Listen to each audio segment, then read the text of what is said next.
abrir de olhos dos desesperançados. Essa é a reflexão que eu quero trazer para você.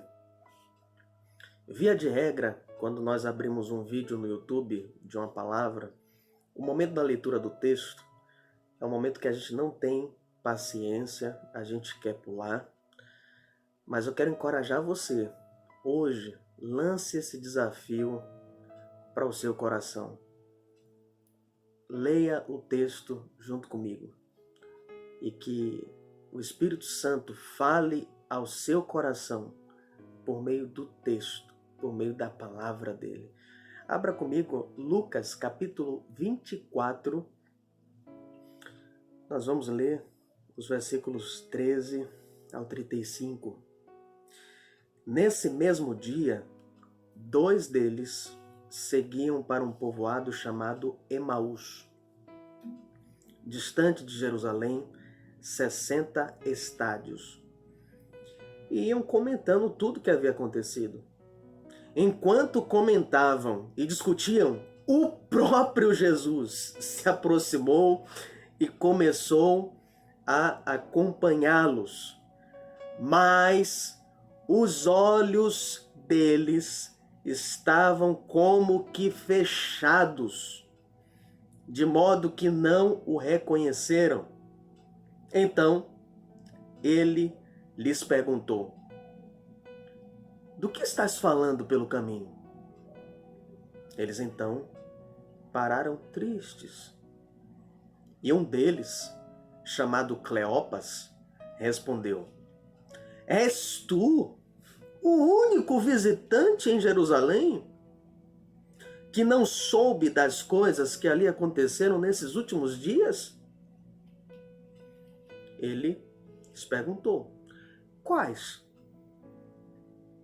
E eles responderam: as que dizem respeito a Jesus, o Nazareno, que foi profeta, poderoso em obras e palavras diante de Deus e de todo o povo.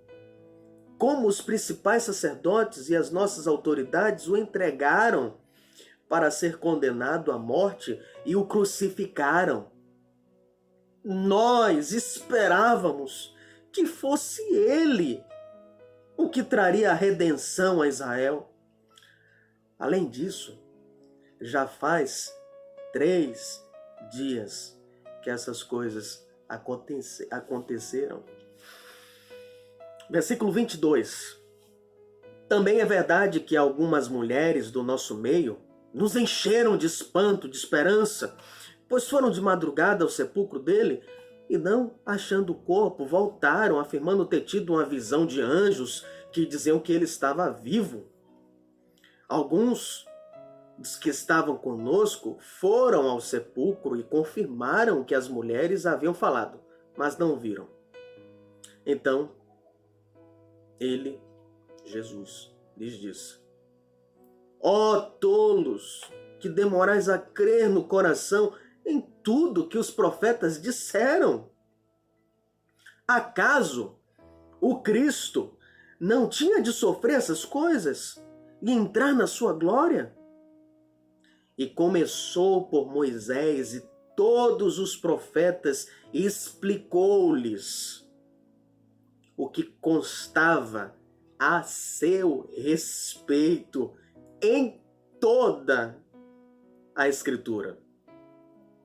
Quando se aproximaram do povoado para onde se dirigiram, Jesus fez com quem ia seguir adiante.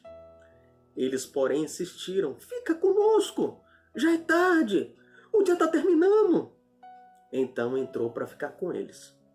Estando com eles à mesa, Jesus pegou o pão e o abençoou, e partindo o distribuía.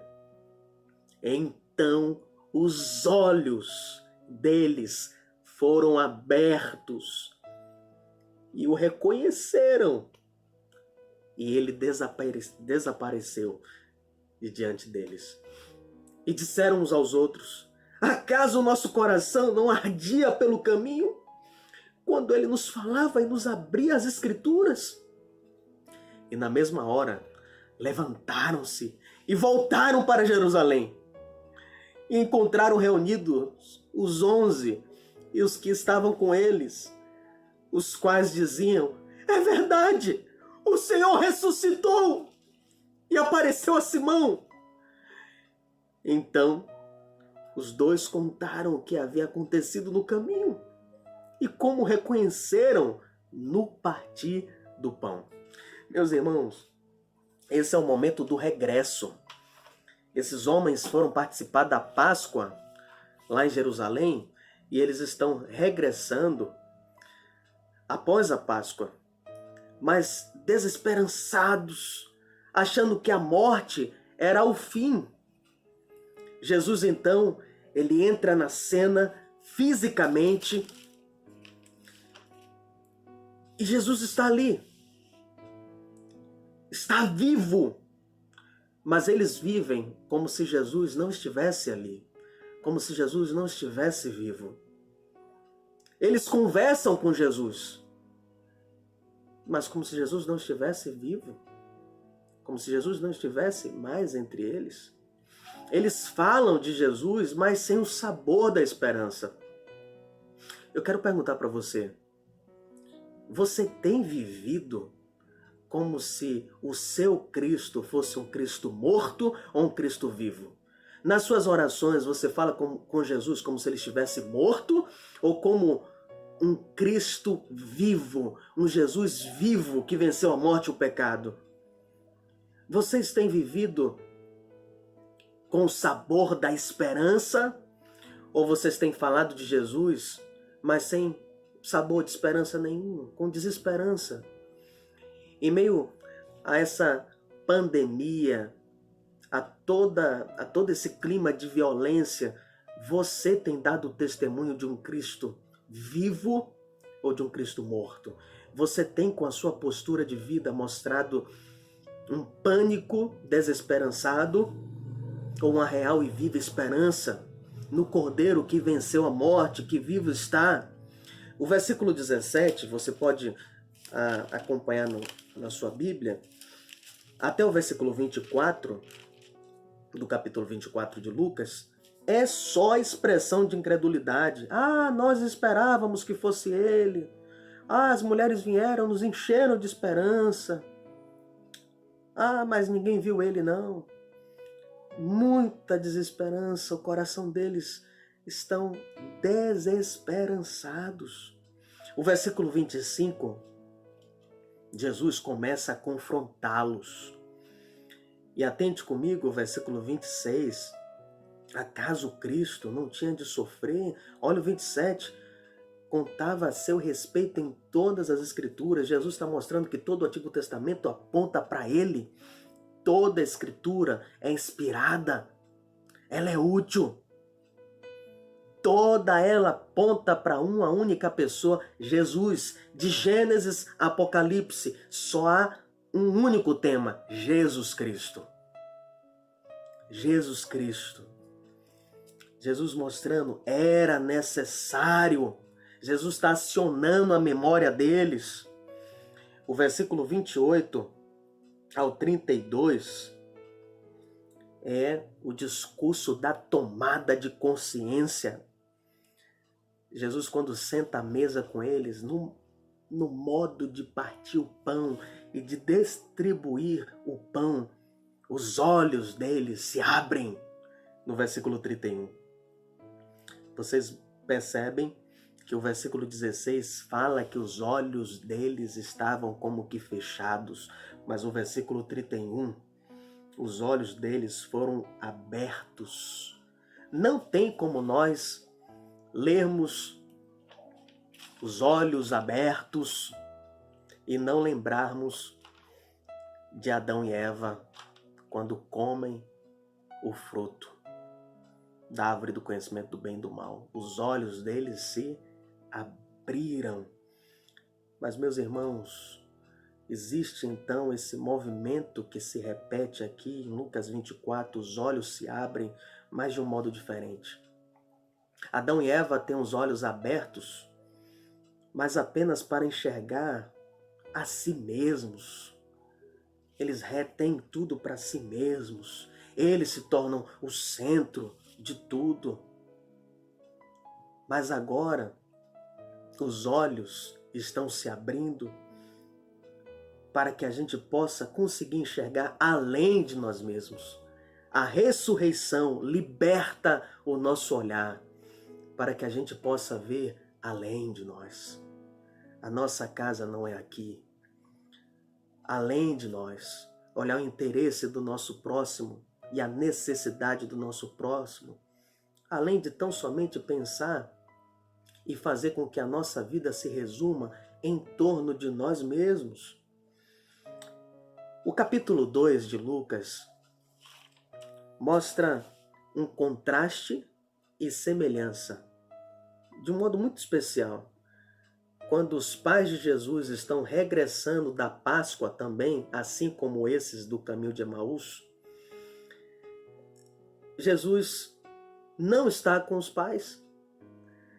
Os pais acham que Jesus está do lado deles, mas Jesus não estava. No caminho de Emaús, eles não conseguem perceber que Jesus está do lado deles, sendo que está. Percebe o contraste e a semelhança? Agora os pais de Jesus têm que voltar para Jerusalém, andando 3 dias. E quando eles encontram, Jesus está no templo. E no capítulo 2, no versículo 49, Jesus fala: não sabeis que eu deveria, que era necessário que eu estivesse na casa do meu Pai? E o versículo 50 do capítulo 2 diz: mas eles não entenderam o que ele lhes disse. A gente pode trazer como aplicação para nós que a capacidade de enxergar não vem da nossa inteligência. Nós precisamos muito mais do que inteligência, nós precisamos da ação do Espírito Santo, tirando a escama dos nossos olhos, nos dando discernimento espiritual, sensibilidade espiritual, para que a gente tenha os olhos abertos para a verdadeira esperança e razão da nossa fé e da nossa vida. Nós temos que orar: Senhor, abre os olhos do meu coração. E o versículo 31 do capítulo 24 fala que Jesus desapareceu diante deles.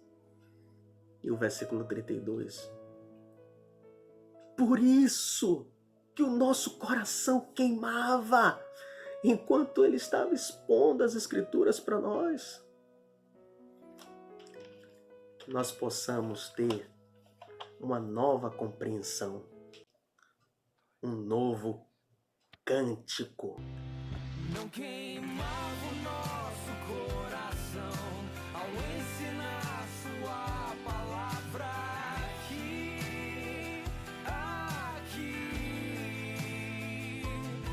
E à mesa ao partir o pão, nossos olhos finalmente abrir.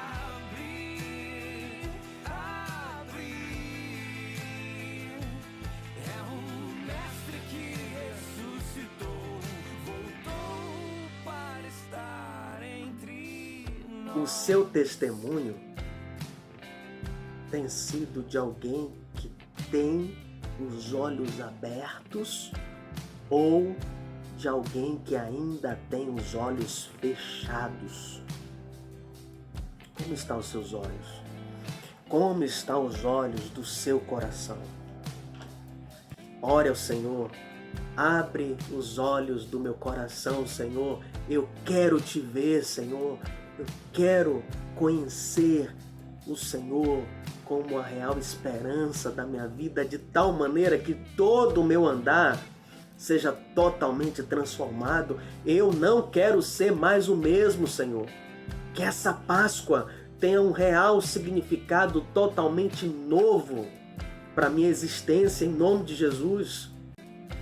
Peça para que o Senhor vá ao seu encontro. Abra os olhos, queime o seu coração em nome de Jesus. Que Deus te abençoe.